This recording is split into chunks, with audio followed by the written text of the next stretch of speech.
모든 그리스도인들을 아마 과언이라고 해도 모든 그리스도인들이 반드시 겪어야만 하는 그런 욕심이 있습니다. 그 욕심 뭐냐면 미리 알고자 하는 것입니다. 진로나 어떤 삶의 결정을 앞에 두고 어떤 길이 가장 좋은 길일까? 어느 길로 가야 가장 안전한 길일까? 어느 길로 가야 하나님께서 나를 위해 예비해 놓으신 최고의 최상 최대의 은혜의 길로 걸어가는 것일까? 어떤 배우자를 만나야 되는 것일까? 어떤 직장을 가야 되는 것일까? 어떤 전공을 선택해야 되는 것일까? 어떤 길을 걸어가야 되는 것일까? 모든 그리스도인들, 모든이란 말이 과언이 아닐 정도로 모든 그리스도인들은 반드시 인생의 그 여정이라는 길 위에서 미리 알고 싶어하는 그 욕심에 항상 걸립니다. 잘못된 것은 아니지만 영적인 상황과 또 우리 성장의 상태를 볼 때 미리 알고자 하는 그것이 항상 우리를 힘들게 하죠. 하지만 그 미리 알고 싶어 하지만 잘 안 알려집니다. 잘 들려지지가 않아요. 어떤 분이 저에게 와서 그렇게 부탁해요. 목사님, 제가 6번 사업을 망했는데 이제 마지막 한 번 사업을 해보고 이제 하나님의 뜻대로만 걸어가고 싶습니다. 무엇을 하면 좋을까요? 저한테 물어요. 야, 정말 제가 그때 저도 모르게 물어봤어요. 도대체 자본금을 얼마나 갖고 계셨길래 6번이나 망할 수가 있었습니까? 아니, 여러분 그런 거 궁금하지 않으세요? 사업을 6번 망했다 그러면 뭐 500만 원짜리 사업을 6번 한 건 아닐 텐데, 그러면서 이제 마지막 기회다 생각하고 매번 그렇게 왔는데 이제 7번 자기 생각에는 이제 마지막인 것 같은데 과연 하나님께서 어떤 길로 인도하기 원하실까? 이렇게 저번에 이제 이렇게 이 정도로 하고 지나갔더니 설교 끝나고 나니까 누가 묻더라고요. 그분 잘 됐습니까? 안 됐어요. 여러분 그게 중요하지 않아요. 물론 그분은 그 7번째도 망했습니다. 물론 나중에 하나님께서 또 은혜의 길을 열어주셔서 이제는 그런 진로를 물어보기보다는 오늘 하나님과의 관계 중심의 삶을 잘 살아내고 계십니다. 하나님께 대해서 우리가 실망을 하는 것도 뭔가 알고자 하고 듣고자 하고 보고자 하지만 우리 미래가 잘 보여지지 않는 것 같고 들리지 않는 것 같고 깨달아지지 않는 것 같은 답답함이 우리에게 있다는 것이죠. 그럴 때마다 참 실망감도 당혹함을 감출 수가 없습니다. 여러분 아모스 3장 7절 말씀인데 우리 함께 선포합니다. 주 여호와께서는 자기의 비밀을 그 종 선지자들에게 보이지 아니하시고는 결코 행하심이 없으시리라. 어떤 일이든 하나님은 그 비밀을, 즉 우리에게는 미래의 것이기 때문에 그 비밀을 알려주지 않고서는 일하시지 않는답니다. 하나님 우리에게 사실 다 알려주고 싶어 하십니다. 다 알려주고 싶어 하셔서 우리를 만드셨습니다. 그래서 우리에게 그 길을 가르쳐주고 싶어 하시고 우리는 그 길을 듣고 순종함으로 하나님께서 이 땅을 다스리게 하시고 정복케 하시는 그 놀라운 은혜를 맛보게 되는 것인데, 죄로 말미암아 타락하게 되는 순간 그 이제 하나님께서 다 알려주고 싶어 하시지만 우리가 그것을 전혀 소통할 줄 모르거나 혹은 우리의 욕심에 따라 하나님의 뜻을 알려고 하다 보니 하나님의 뜻을 놓치게 되는 것이죠. 대개의 경우 두 가지의 문제점을 가지고 있습니다. 아예 소통을 안 하는 경우야 그는 배제해 두고, 대개의 경우 두 가지인데 첫 번째는 하나님께 전적으로 맡겨진 삶이 아니기 때문에 하나님의 뜻보다는 자기가 원하는 것, 즉 자기의 뜻에 따라 하나님의 인도하심을 구하다 보니까 하나님의 그 뜻을 깨닫지를 못하는 것입니다. 지금 하나님 보실 때는 그 비즈니스를 그렇게 시작했으면 안 됐어요. 하나님 보실 때는 그 길을 걸어가기 전에 하나님께 물었어야 돼요. 하나님 보실 때는 그거 선택하기 전에 하나님이 과연 이 길을 원하십니까? 라고 확인을 했었어야 돼요. 그런데 이미 하나님의 뜻과 관계없이 자기가 그걸 선택해놓고 그 길을 걸어가놓고 거기에 투자하고 거기에 삶을 헌신해놓고 그래놓고 뭔가 어려움을 만나고 아픔을 만날 때 그 어려움과 아픔에 대한 뜻을 물으려고 하니 하나님은 지금 당장의 그 어려움과 아픔을 해결하는 것이 목적이 아닌 그 시작점에서 잘못되었기 때문에 그 시작점에서 잘못된 일을 중간에 잘못된 길을 걸어가면서 길을 만들어 달라고 하니 하나님께서 그 길을 만들어 주실 수가 없는 겁니다. 거기서 인생이 엄청나게 방황하게 되고 허비하게 되죠. 하나님께 맡겨드려져서 그 시작과 과정과 그 열매가 하나님의 뜻 가운데서 하나님 그분께서 무엇이든 말씀하실 수 있는 상태가 되어야 되는데, 자기가 자기 인생을 걸어가 놓고 시작해 놓고 결정해 놓고 다 거기다가 이미 투자해 놓고, 그리고 문제 어려움 만났을 때 그 일에 대한 답을 구하니까 하나님 보실 때는 돌아서야 되고 내려놓아야 되고 포기해야 되고 거기서부터 하나님과 다시 시작해야 되고 하나님께 삶을 내어드려야 되는데, 그 내어줄 줄 모른 채 붙들고 있으면서 살려달라고 하니까 그 하나님의 뜻이 보이지가 않는 거죠. 두 번째 경우는 하나님의 뜻에 따라 우리를 인도하실 때 우리가 원하는 필요가 아닌 우리를 위한 필요에 따라서 하나님이 일하신다는 것을 잊지 말아야 합니다. 우리가 원하는 필요에 따라서 하나님의 뜻을 묻고자 하니까 제한적이죠. 하나님 그분께 온전히 맡겨져서 우리를 위해서 일하고 계시니까, 그래서 무엇부터 다루기를 원하시고 무엇부터 회복하기를 원하시고 무엇부터 정리하기 원하시고 무엇부터 처리하기 원하시고 무엇부터 다스려 주기를 원하시는지 하나님께 물어야 되는데, 하나님이 우리를 위한 필요를 위해 일하시는데 우리가 원하는 필요의 자리에서 하나님의 뜻을 묻는 겁니다. 그러다 보니까 하나님의 뜻이 보이지 않는 것이죠. 하나님의 일하심을 볼 수가 없는 것입니다. 오늘 본문 말씀 보면 예수님께서 오늘 13장에서부터 이제 마지막 장까지가 예수님이 십자가에 달리시기 전날부터 죽으심까지의 그 시간 안에 제자들에게 이제 그 유월절을 지키기 위해 다락방에서 한 집에서 유월절을 지키면서 말씀하셨던 내용의 첫 번째 부분입니다. 그 첫 번째 부분에 대해서 말씀하시면서 베드로에게 네가 지금은 나를 따라올 수 없으나 나중에는 나를 따라올 것이다. 베드로가 벌쩍 뛰죠. 내가 죽어서라도 주님을 따라갈 것입니다. 베드로 진심일까요, 아닐까요? 진심이었을까, 아닐까요? 진심이었어요. 확실히 진심이었어요. 반드시 그랬을 겁니다. 하지만 베드로의 영적 형편은 예수님을 따라갈 수가 없었다는 것이죠. 그래서 예수님이 베드로에게 네가 딱 울기 전에 네가 나를 3번 부인하게 될 것이다. 그렇게 미리 알려주십니다.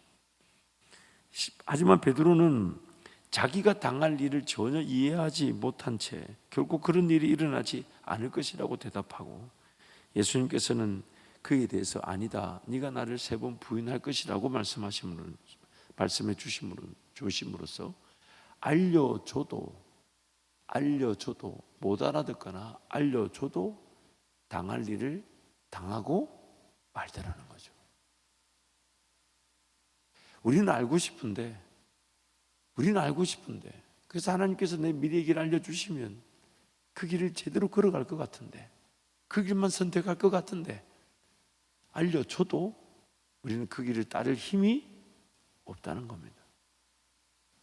알려줘도 기어이 당할 일을 당하더라는 거죠. 하지만 여기서 굉장히 중요한 포인트가 하나 있습니다. 우리 주님은 알려줘도 기어이 죄를 짓고 쓰러지고 넘어질 것인데도 베드로를 포기하지 않고 끝까지 알려주고자 하셨다는 겁니다.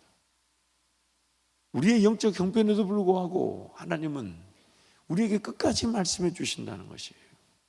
우리가 못 알아듣거나 혹은 깨닫지 못하거나 심지어 하나님께서 길을 알려줘도 그 길을 순종하지 못할 것인데도 불구하고 우리에게 알려주시기를 포기하지 않으신다는 것이죠. 그래서 그렇게 함으로써 우리에게 주시는 그 은혜가 분명히 있다는 것입니다. 듣지 못해서도 당할 일을 당하지만은 당할 일을 미리 알려줬는데도 그 당한 일을 피하지 못하고 당하게 됐을 때, 그런데 그 이후에 우리에게 주어지는 은혜가 있다는 거예요. 좀 더 쉽게 얘기할게요. 하나님께서는 우리는 안 들으려고 하는데 계속해서 말씀해 주십니다. 반드시 너에게 이런 일이 일어날 거야. 네가 이런 죄 가운데 쓰러지고 넘어질 거야. 너는 이렇게 이 죄를 피할 수가 없어. 너는 이 죄인으로서 이런 죄의 능력에 사로잡히게 될 거야. 그래서 우리가 그걸 보면서 이렇게 죄를 지으면 안 되지. 이렇게 죄를 지어서는 안 돼. 이런 죄 가운데 빠지지 말자라고 다짐하지만 기어이 그 죄 가운데 사로잡히고 맙니다. 기어이 넘어지고 맙니다. 그런데 그때 하나님 말씀을 듣고 당할 일을 당한 것과 듣지 않고 당할 일을 당한 것이 굉장한 차이가 있더라는 것입니다. 그래서 오늘 요한복음 13장 말씀에 그 분명한 차이를 우리에게 말씀해 주고 계십니다. 다름 아닌 듣지 못한 채 당할 일을 당한 가룟 유다와 예수님께 3번 부인할 것을 들은 채 그 3번 부인을 당했던 베드로의 차이를 보여준다는 거예요. 듣지 못한 채 자기 길을 걸어갔던 가룟 유다는 기어이 끝까지 자기 길을 가고 말았지만은 예수님 곁에서 3번 부인할 것을 들었던 베드로는 끝내 3번 부인했지만 예수님의 말씀이 기어이 그로 하여금 어떤 자세를 취하게 했냐면 회개와 철저한 반성의 기회를 가지게 되더라는 것입니다. 그래서 누가복음 말씀에 이런 말씀이 있죠. 누가복음 22장 61절 62절 말씀 함께 선포합니다. 주께서 돌이켜 베드로를 보시니 베드로가 주의 말씀 곧 오늘 닭 울기 전에 내가 3번 나를 부인하리라 하심이 생각나서 밖에 나가서 심히 통곡하니라. 하나님께서 이런 이유로 우리에게 끝까지 말씀해 주신다는 거예요. 지금 말씀이 전해지는데도 마치 길가에 뿌려지는 것과 같이 그 말씀이라신 씨앗이 마귀에게 채 낚이듯 땅에 전혀 뿌리를 내려보지 못한 채 빼앗기고 있는 상황인데도 하나님은 그 씨앗을 뿌리신다는 겁니다. 또한 돌밭과 같은 상황인데도 뿌리를 내리면 곧 돌에 그 뿌리가 말라 비틀어져 죽게 되는데도 들을 때는 좋다고 난리치지만 성장하지 못하는 상황인데도 그 영혼을 포기하지 않으시고 그 돌밭 같은 인생에게도 말씀을 뿌리신다는 겁니다. 여전히 세상의 유혹, 세상 사는 방식, 더 잘 먹고 더 잘 살기 위한 그 방식에 자기 인생이 갇혀 있는데도 그 가시떨기와 같은 인생에도 하나님 끝까지 말씀을 뿌리신다는 거예요. 왜냐하면 그 못 알아들을 때가 있고 따라 이해하지 못할 때가 있고 순종하지 못할 때가 있지만 하나님은 기어이 그 말씀을 뿌리고 또 뿌리고 또 뿌리고 또 뿌려서 그 말씀이 기어이 역사하는데 그 말씀이 어떻게 역사하냐? 말씀이 들려졌는데도 따라가지 못하고 불순종하지만 그 불순종한 자리에서 당할 일을 당하고 난 자리에서 예수님의 말씀이 생각나서 회개하고 반성함으로써 당했던 일이 예수님의 말씀과 함께 나는 정말 예수님이 가르쳐 주셔도 그 죄를 피할 수 없는 죄인이구나. 예수님이 다 보여주셔도 못 따라갈 뿐만 아니라 너는 기어이 이렇게 쓰러지고 넘어지는 죄인이다 라고 알려주셔도 나는 그 죄를 피할 수 없는 죄인이구나. 그 죄에 사로잡히는 죄인이구나. 우리 죄인들의 가장 큰 안타까움이 무엇이냐면 모르고도 당하지만 알고도 당한다는 겁니다. 또한 하나님의 은혜를 누리는 그 과정 속에 그 은혜가 우리에게 주어질 때 그 은혜가 죄가 없는 자리에서 은혜가 주어지는 경우라기보다는 죄가 없었더라면 은혜조차 누리지 못했을 겁니다. 그 사건 사고가 아니었다면, 그 어려움이 아니었다면, 그 실패가 아니었다면, 그 넘어짐이 아니었다면 우리는 순순히 항복하듯 우리 하나님께로 달려나오지 않았을 것입니다. 그게 바로 우리 죄인됨의 영적 수준과 상태입니다. 그래서 우리 삶이 그렇게 내버려져 있어서 죄 가운데 끊임없이 쓰러지고 끊임없이 넘어지고 끊임없이 죄에 사로잡히고 끊임없이 죄 가운데 붙들려서 오늘 밤이라도 내 인생이 끝난다면 하나님 앞에 서게 될 것인데 하나님 앞에 섰을 때 내 삶은 과연 어떻게 평가되어질까? 그것이 우리가 정말 삶에 가져야 될 기준이어야 될 것인데, 그 기준이 항상 두 번째, 세 번째로 밀려나 있고, 언젠가는 가겠지, 언젠가는 천국 가겠지 하며 오늘 이 땅의 삶을 돌보려고 하고, 오늘 이 땅의 삶이 일단 잘 살아져야 된다는 거기에 붙들려 있는 거죠. 그게 바로 우리 인생의 안타까움인 거예요. 그러다 보니 그 죄의 지배를 피할 수가 없어요. 그 죄의 지배에 갇혀가지고 기어이 당할 일을 당하게 되는데, 그런데 당할 일을 당했을 때 우리의 성장 과정 속에 반드시 하나님이 주신 은혜는 그 당할 일을 주님이 미리 말씀해 주셨는데, 그것이 뭔지를 몰랐다가 당하고 난 다음에 그를 깨닫게 되더라는 겁니다. 그래서 요한복음 13장 우리 본문 앞에 19절 말씀 보면, 요한복음 13장 19절 말씀 보면 이런 말씀이 있어요. 지금부터 일이 일어나기 전에 미리 너희에게 일러두면 일어날 일이 일어날 때에 내가 그인 줄 너희가 믿게 하려 함이로다. 주님께서 미리 우리에게 가르쳐 주시고 미리 일러 주시는 것은, 미리 일러 주신 대로, 예를 들어서요, 3번 부인할 일이 일어날 줄 아시고 미리 일러 주셨다는 것은 그 일을 피하고 이겨낼 줄 알아야 할 텐데, 우리가 그럴 능력이 없다는. 근데 왜 일러 두시냐면, 그것을 통해 기의 베드로의 경우처럼 3번 부인하고 예수님을 거절하여 당했을 때 미리 일러 주셨던 예수님의 말씀이 그를 회개하고 통곡하며 하나님의 말씀의 소중함을 인식하게 만들어 준다는 겁니다.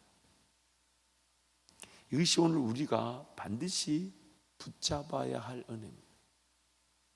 하나님 우리에게 말씀하지 않으시는 게 아닙니다. 에스겔서 3장 11절 말씀 보면 에스겔서의 가장 대표적인 표현이에요. 사로잡힌 내 민족에게로 가서 그들이 듣든지 아니 듣든지 그들에게 고하여 이르기를 주 여호와의 말씀이 이러하시다. 실제 그들은 바벨론 포로로 가 있는데도 안 들으려고 했다는 거예요. 안 들으려고 했다는 거예요. 그러므로 오늘 우리의 영적 성장의 과정 속에 어리면 어릴수록 전혀 소통에 대한 관심이 없는 신앙의 수준이 있을 수 있죠. 하나님과 소통하려고 하지 않아요. 그저 뭔가 천국과 지옥은 있는 것 같고, 또 천지 창조, 하나님의 세상이, 하나님께서 세상을 창조하셨다는 그 진리도 동의는 되지만, 그래서 하나님 그분께 삶을 이렇게 맡겨드려서 소통해야 되는데 소통하려고 하질 않아요. 그러나 이제 그 소통의 그 위기를 좀 넘어서서, 야, 인생이 주님 음성 듣지 않으면 잘못된 선택과 결정을 피할 수가 없구나. 그리고 잘못된 선택과 결정이 나를 힘들게 하는구나. 이제 그걸 알게 되면서 이제 주님과 소통의 필요성을 느끼죠. 주님과 소통의 필요성을 느끼지만, 아까 우리 서론에 말씀드린 것처럼 내가 듣고 싶은 걸 듣고 싶은 거예요. 내가 삶의 방향과 길을 결정해 놓고 그 길에서 하나님께서 역사해 달라고, 도와달라고, 해결해 달라고, 내가 원하는 필요를 해결하고 내가 듣고 싶은 것을 듣고자 하는 욕심이 기어이 하나님의 음성을 제대로 듣지 못하게 되는 거죠. 그래서 그 과정을 지나면서 이제 우리는 성경이 말하는 내용들을 배우게 됩니다. 나라는 존재는 죄의 지배를 피할 수가 없구나. 죄인됨의 자리에서 벗어날 수가 없구나. 하나님 말씀을 들어야 되는데 들을 줄 모르고, 하나님 나에게 다 알려주고 싶어 하시는데 그 비밀을 알고 싶어 하지 않구나. 그리고 기어이 성경이 말한 대로 그 규명한 죄대로 내가 죄를 짓고 마는구나. 죄 가운데 빠지는구나. 근데 그때 우리를 살리는 것이 무엇이냐면, 예전에 내가 그냥 기뚱뱅이로 들었던 것 같은 그런 말씀들, 한 번이라도 그냥 부모가 울펴줬던 말씀들, 읽고자 했던 말씀들, 그 말씀이 우리를 지켜주더라는 것입니다. 자녀들이 어렸을 때 그 부모에게 들었던, 함께 암송했던 그 말씀이 그 자녀 평생을 지킬 수 있는 안전장치가 되게 하더라는 것이죠. 그러기에 오늘 우리가 반드시 이 말씀을 통해 기억해야 될 것은, 내가 신앙이 어려서 잘 안 들어도, 하나님 말씀 잘 안 들어도 하나님 나를 포기하지 않으셔서 어떤 죄 가운데서도 나를 지켜주시고 은혜 가운데 인도해 주시지만, 그러나 인생이 남겨져 있는 시간 동안 하나님과 소통하지 않으면 않을수록 내 인생이 그것만큼 불편한 일이 없다는 것. 무엇보다도 지금 잘 이해가 되지 않고 전체를 다 아우를 만큼 하나님의 말씀의 깊이와 넓이를 모른다 해도 하나님 말씀을 또 들어놓고 또 들어놓고 또 들어놓고, 그래서 이제 말씀 캠프 하다 보면 그래요. 말씀을 같은 본문을 읽었는데 누군가는 굉장히 좋은 말씀을 묵상한 것 같고 내 거는 왜 이렇게, 그 보통 이런 표현들을 제가 종종 들어요. 본문은 다른데 기록되는 내용은 매일 똑같은 것 같은 느낌. 제가 이제 여러분 몰래 여러분 묵상한 걸 이제 조정들을 통해 제가 보기도 하고 또 제 주변에 이제 가족들하고도 이제 묵상하잖아요. 하다 보면 정말 놀라워요. 그 본문과 구약의 그 본문이 전혀 다른 얘기인데 묵상의 적용과 기도는 똑같아요. 야, 참 그것도 대단한 능력이에요. 그걸 외워서 쓰는 건지 아니면 쓰다 보다니까 똑같은 걸 쓴 건지 제가 잘 모르겠지만, 그래서 자기 스스로가 자괴감에 빠져요. 써놓고 왜 어제 거하고 오늘 이렇게 적용과 기도가 똑같지? 에휴, 이럴 거면 내가 안 하는 게 맞지 않아? 이렇게 자기 스스로가 자기 발에 걸려 넘어지는 거죠. 참, 제가 그걸 들으면서 이런 표현 쓰면 안 되는데, 참 대단하다. 포기할 방법도 가지가지다. 그런데 여러분, 그게 바로 그럴 때가 있습니다. 뭔가 하나님 말씀을 읽은 것 같고 묵상한 것 같은데 그게 잘 뭔지를 몰라요. 하지만 내가 어느 순간 나도 모르게 인생길을 걸어오면서 쓰러질 때가 있고 넘어질 때가 있습니다. 그때 그 말씀이 바로 이것이었구나. 왜냐하면 성령께서 내 안에서 그때 그 말씀을 생각나게 하시고 가르쳐 주시기 때문입니다. 그래서 요한복음 14장 26절 말씀에 이렇게 말씀합니다. 보혜사 곧 아버지께서 내 이름으로 보내실 성령 그가 너희에게 모든 것을 가르치고 내가 너희에게 말한 모든 것을 생각나게 하리라. 생각나게 하리라. 그래서 지금은 콩나물 시루에 물이 그냥 흘러 지나가는 듯 보이지만 그 콩나물이 자라나는 것처럼 오늘 하나님 말씀을 듣고 또 듣고 예배하고 예배하지만 이 말씀이 제대로 이해되지 않는 것 같고 좀 어려운 것 같고 또 너무 내용이 그냥 그때 역사적인 내용과 지금의 역사가 안 맞는 것 같고 그런 어떤 차이, 거리감을 느낄 수가 있습니다. 하지만 그럼에도 불구하고 들어야 합니다. 그럼에도 불구하고 읽어야 합니다. 그럼에도 불구하고 가까이 대해야 됩니다. 그럼에도 불구하고 그 말씀을 항상 묵상해야 됩니다. 왜냐하면 그 말씀 반드시 언젠가는 나를 지켜줄 것이기 때문입니다. 나를 반드시 지켜줄 것이기 때문에.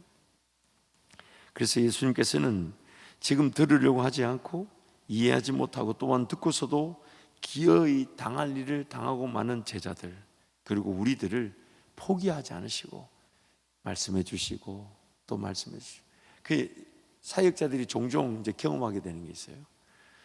그때 성도한테 성도님 지금 기도하러 와야 될 때예요. 지금 하나님 찾아야 될 때예요. 근데 그 성도가 그 말을 잘 안 들으려고 그래요.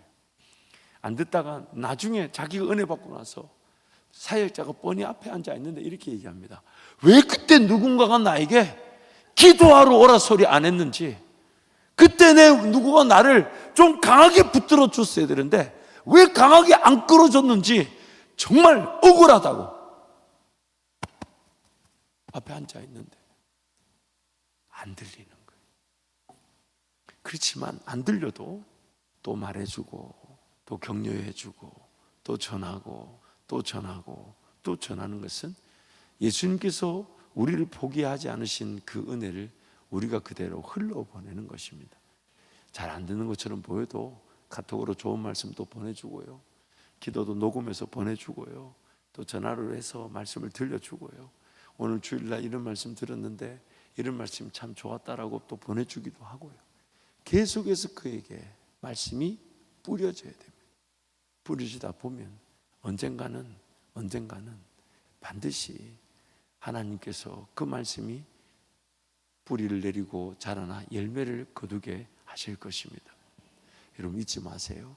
마귀가 길가 같은 나의 영적 상황에 하나님 말씀이 뿌려졌지만 그것을 마귀가 채가지만 잊지 마세요. 마귀가 채가는 능력보다 주인 되신 하나님께서 내 인생의 밭을 포기하지 않으시고 뿌리시는 말씀의 능력이 더 크다는 것을 잊지 마십시오. 그 마귀가 채가는 그 순간에 그 채가는 속도보다 우리 주님이 뿌리시는 그 은혜가 더 크다는 것을 잊지 마십시오. 반드시 길가와 같고 돌밭과 같고 가시떨기 같은 내 인생의 밭이 옥토로 뒤집어지게 될 것입니다. 그래서 지금 말씀을 들었음에도 불구하고 기회에 당할 일을 당하는 베드로에게 본문 36절에서 예수님이 이렇게 말씀하십니다. 함께 선포합니다. 시몬 베드로가 이르되 주여 어디로 가시나이까? 예수께서 대답하시되 내가 가는 곳에 내가 지금은 따라올 수 없으나 후에는 따라오리라. 내가 지금은 따라올 수 없으나 후에는 따라오리라. 그래서 요한복음 마지막 장에 가보면 바닷가에서 예수님이 베드로를 만났을 때 네가 나를 사랑하느냐 3번 물으시고 난 다음에 베드로에게 했던 예언을 다시 하십니다. 베드로에게 3번 부인하기 전에 하셨던 예언처럼 내가 지금은 따라올 수 없으나 나의 후에는 따라오리라는 예언을 이렇게 하시죠. 네가 젊었을 때는 내 스스로 띠띠우고 네가 원하는 곳으로 다녔지만 이제후로는 늙어서는 누군가 너를 띠띠우고 네가 원하지 않은 곳으로 너를 끌고 가게 될 것이다. 그리고 전승에 의하면 베드로의 그런 순교 장면을 영화로 이렇게 표현하죠. 코바디스, 주여 어디로 가시나이까? 로마의 핍박과 박해를 피해 로마를 빠져나오던 베드로가 환상 가운데 예수님을 만났다 그러죠. 근데 예수님이 베드로가 가는 방향과 정반대 방향인 로마로 가고 계시더라는 겁니다. 그래서 베드로가 예수님께 물었습니다. 코바디스, 주여 어디로 가시나이까? 그래서 이 기록에 의하면 베드로가 예수님의 말씀을 들었는데 예수님이 이렇게 얘기하셨대요. 네가 핍박을 피해 버린 로마로 내가 다시 죽으러 간다. 그래서 도망 나오던 베드로가 다시 그 로마로 들어가 복음을 전하고 십자가에 달려 죽는 순교를 당했을 때 예수님과 같이 달릴 수 없다고 해서 거꾸로 달리는 그 순교형으로 삶을 마쳤다고 역사의 기록에 남겨져 있습니다. 오늘 우리도 마찬가지입니다. 수많은 말씀들이 전해졌습니다. 드려졌던 예배가 수도 없이 드려졌습니다. 또한 하나님 그분의 뜻과 인도하심을 벗어나면 안 되는 줄 알아. 삶을 살면서도 나의 모든 긴장감, 나의 모든 신경체제는 어떻게 해서든 주님의 뜻을 깨닫고 주님의 인도하심을 반드시 따라가야 된다고 여겼었습니다. 하지만 우리의 영적 형편은 그 성장 과정 속에 여러 가지 장애와 어려움과 걸림돌이 있었던 것처럼 끊임없이 죄에 걸려 넘어지게 하고 쓰러지게 했습니다. 하지만 그럼에도 불구하고 오늘 이 순간에 이렇게 하나님을 예배할 수 있는 것은 예수님께서 그 제자들을 포기하지 않으시고 끝까지 그들을 품으시고, 그래서 요한복음 그 13장에서 이렇게 시작하죠. 예수께서 떠나가실 때가 곧 오신 줄 알고 자기 사람들을 사랑하시되 끝까지 사랑하시니라. 끝까지 사랑하신 방법이 뭐냐면 그들이 당할 일을 알고 계셨지만 그 당한 일 앞에 그 인생이 가룟 유다의 인생처럼 끝나지 않도록 그들에게 말씀하시고 또 말씀하시고 또 말씀하시고 또 말씀하셔서 기회의 그 말씀 때문에 회개하고 주께로 돌아오게 하셨다는 것입니다. 그게 오늘 우리의 인생이 마찬가지입니다.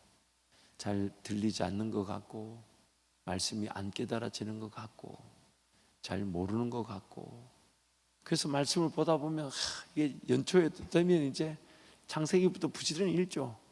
이제 어디쯤 가면 이제 이 굉장한 고비를 만나게 되죠. 창세기 출애굽기까지는 괜찮아요.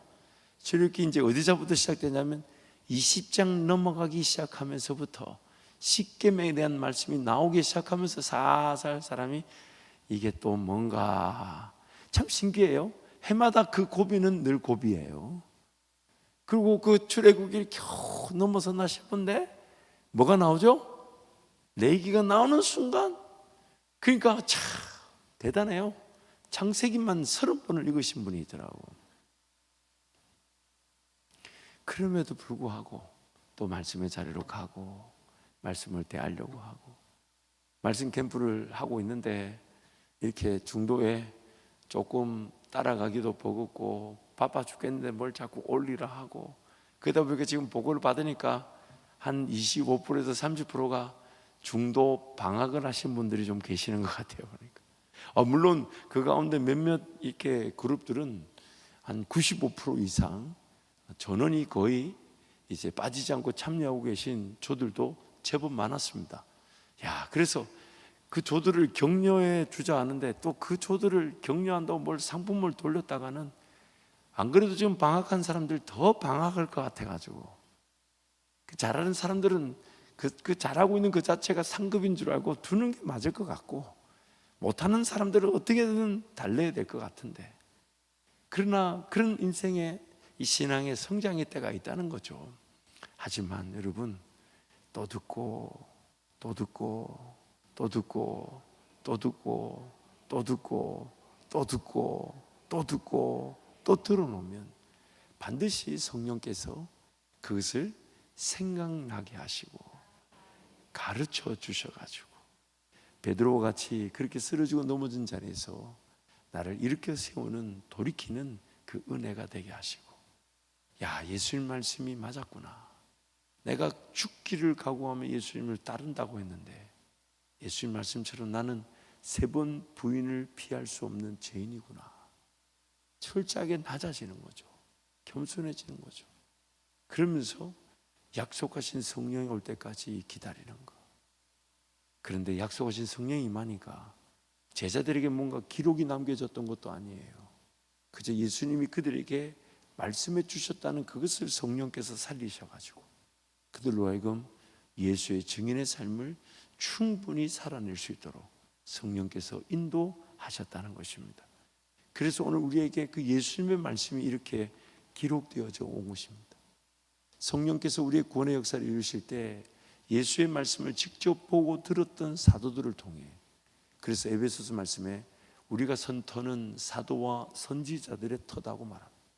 즉 구약의 선지자들과 신약의 사도들이 이 기록된 말씀을 우리에게 성령께서 남겨놓게 하심으로 우리도 이제 베드로에게 말씀하셨던 예수님을 이 기록된 말씀을 통해 듣게 되는 것입니다. 그래서 예수님 말씀을 듣고 또 듣고 앞에서 반복을 해서 계속 반복하는 이유가 뭐라고요? 예수님 말씀을 듣고 또 들어서 성령께서 나를 지키시는 말씀으로 사용하실 때에 우리는 다시 예수님 말씀의 더 소중함을 알아 그 말씀의 자리로 달려가게 될 줄 믿습니다. 요한복음 12장 16절 말씀 보면 이런 말씀이 있어요. 함께 선포합니다. 제자들은 처음에 이를 깨닫지 못하였다가 예수께서 영광을 얻으신 후에야 이것이 예수께 대하여 기록된 것임과 사람들이 예수께 이같이 한 것임이 생각났더라. 예수님의 말씀이 처음에 들려졌을 때는 제자들이 그것이 무엇인지를 알지 못했답니다. 근데 언제 깨닫게 됐냐면 예수께서 영광을 얻으신 후, 다른 표현으로 예수께서 승천하시고 보내신 성령께서 그 제자들에게 임하셨을 때, 그때 그 제자들은 예수님께서 모든 것을, 예수님의 말씀을 성령께서 생각나게 하시고 예수님의 말씀을 모든 것을 성령께서 가르쳐 알게 하셨다는 겁니다. 그래서 제자들이 그거였구나. 그래서 예수님 그때 그렇게 말씀하시고 그렇게 기적과 능력을 보이시고 그렇게 인생길을 걸어가셨구나. 제자들이 그때 깨닫게 된 거예요. 그래서 예수께서 말씀하신 것이 성령을 통해 제자들에게 완성이 된 것입니다. 오늘 우리도 제자들과 같은 그 영적 형편에 우리도 그 길을 걸어가고 있을 수 있습니다. 성장 과정 속에 제자들이 겪었던 그 길을 겪지 않는 사람은 없습니다. 하나님 말씀이 잘 와닿지 않고 이해되지 않고 그러다 보니까 듣고 싶지 않고 보고 싶지 않고 그런데 삶은 살아야 되니까 막 삶부터 살아내려는 그런 욕심이 우리 안에 꽉 있죠. 그럴 때마다 다시 말씀의 자리로 돌아가서 잘 이해가 되지 않아도 잘 깨달아지지 않아도 이게 뭔지 몰라도 누가 반드시 깨닫게 하신다고요? 누가요? 성령께서 반드시 깨닫게. 그래서 또 묵상하고 또 묵상하고 또 묵상하고 또 묵상하고 또 묵상하다 보면 반드시 성령께서 예수의 말씀을 그 자체가 우리를 살리고 예수의 더 깊은 말씀의 자리로 우리를 이끌어 가실 것입니다. 디모데후서 3장 14절부터 우리 17절 말씀 함께 선포합니다. 그러나 너는 배우고 확신한 일에 거하라. 너는 내게 누구에게서 배운 것을 알며 또 어려서부터 성경을 알았나니 성경은 은히 너로 하여금 그리스도 예수 안에 있는 믿음으로 말미암아 구원에 이르는 지혜가 있게 하느니라. 모든 성경은 하나님의 감동으로 된 것으로 교훈과 책망과 바르게 함과 의로 교육하기에 유익하니 이는 하나님의 사람으로 온전하게 하며 모든 선한 일을 행할 능력을 갖추게 하려 함이라. 아멘. 우리가 온전해지고 모든 선한 일을 행할 능력을 갖추기 위해서는 서두에 딱 이렇게 말합니다. 너는 배우고 확신한 일에 거하라. 그래서 배우고 확신한 일에 거할 수 있도록 우리에게 성경을 주셨습니다. 그래서 성경이 우리에게 가르치는 내용이 4가지라고 합니다. 첫 번째, 교훈, 티칭이죠. 배워야 될 것을 배우게 하는 것이죠. 두 번째는 책망, 죄를 발견하게 하는 것이죠. 죄인됨을 깨닫게 하는 것이죠. 또한 세 번째는 바르게 한다, correcting. 잘못된 길, 틀린 길, 자기가 걸어가고 싶은 인생길에서 옳은 길, 옳은 자세, 옳은 태도, 옳은 마음, 그것으로 바꾸어 주신다, 바르게 해주신다. 그리고 네 번째, 의로 교육한다, educating in righteousness. 하나님의 자녀로서의 관계 속에서 하나님의 자녀로서 배우고 성장하게 하신다. 그래서 성경이 지금 그렇게 우리에게 주어진 것입니다. 그래서 결론은 아예 딱 이렇게 제시하잖아요. 너는 배우고 확신한 일에 거하라. 배우고 확신한 일에 거하라. 배우고 배우라. 그러면 반드시 믿어지게 될 것이다. 확신하게 될 것이다. 그 가운데 거하라. 그래서 자꾸만 들어야 되는 겁니다. 그럼 여러분, 지금 말씀 캠프 기간이니까요, 온 성도가 함께 하나님을 간구하는 이것이 공동체적 환경을 만들고 있습니다. 그리고 그 공동체적 환경이 있기에 서로가 서로에게 힘이 되어줄 수 있는 거잖아요. 그래서 이런 기간에 습관을 만든다 생각하고 다시 11월, 12월 더 깊은 말씀의 자리로 함께 걸어가기를 축복합니다. 말씀을 대하십시오. 그냥 살려고 하지 말고 말씀을 대하십시오. 말씀이 앞서도록 하십시오. 말씀을 묵상하십시오. 기록하십시오. 그 말씀을 적어 놓으십시오. 지금 그것이 잘 이해됐는지 안 됐는지 괜찮습니다. 그 순간에 들려지게 하시고 그 순간의 수준에 그 말씀이 이해되게 하시고 그 순간에 받아들여지게 하시고 그 순간에 그 말씀이 양식이 되게 하실 것이지만 그러나 그 말씀이 내가 지금 받은 그 수준에 그치지 않고 성령께서 반드시 내가 쓰러지고 넘어지고 제 가운데 죄를 피할 수 없어 당할 일을 당했을 때 나를 살리는 말씀으로 나를 이끌어 주실 것입니다. 그래서 지금 주님이 우리에게 미리 일러 주신 것이니까 그 은혜 말씀을 기대하면서 우리 주님과 동행하는 주의 백성들이 되시기를 축복합니다.